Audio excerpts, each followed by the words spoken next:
Hello అందరికీ welcome to Kannamma village channel. మా ఛానల్ని సబ్స్క్రైబ్ చేసుకోండి.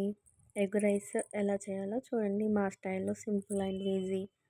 స్టవ్ ఆన్ చేసి ఒక కడాయి పెట్టి అందులో కొంచెం ఆయిల్ వేసుకోండి. ఆనియన్, పచ్చిమిర్చి సన్నగా కట్ చేసుకొని వేసుకోండి. కొంచెం కొత్తిమీర, కరివేపాకు కూడా వేసుకొని అందులో టేస్ట్ బాగుంటుంది. వేసుకొని కలుపుకోండి. మొత్తం కలిసే విధంగా కలుపుకొని కాసేపు వేగనివ్వండి. వేగిన తర్వాత బ్రౌన్ కలర్ వరకు వచ్చే వరకు వేగనివ్వండి. అందులో కొంచెం పసుపు, కొంచెం అల్లం వేసుకొని కలపండి. కలిపిన తర్వాత కొద్దిసేపు వేగనివ్వండి. వేగిన తర్వాత సరిపడా ధనియాల పౌడర్, కారం, కొంచెం సాల్ట్ వేసుకొని కలుపుకోండి.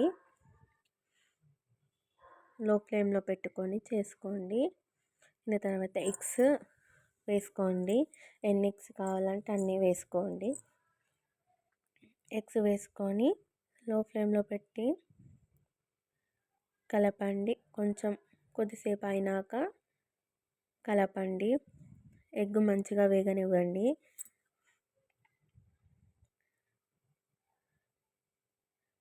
ఎగ్గుని బాగా వేగనివ్వండి. కలుపుతూ ఉండండి. మధ్యలో రైస్ ఉంటుంది కదా, మనం కుక్ చేసుకున్న రైస్ అందులో వేయండి. ఎంత కావాలంటే అంత సరిపడా వేసుకోండి. మీకు సరిపడా వేసుకొని కలుపుకొని మొత్తం కలిసే విధంగా కలుపుకోండి. ఒక 3 to 4 minutes వరకు మూత పెట్టేసి వదిలేయండి. అలాగే మన egg rice ready. Simple and easy.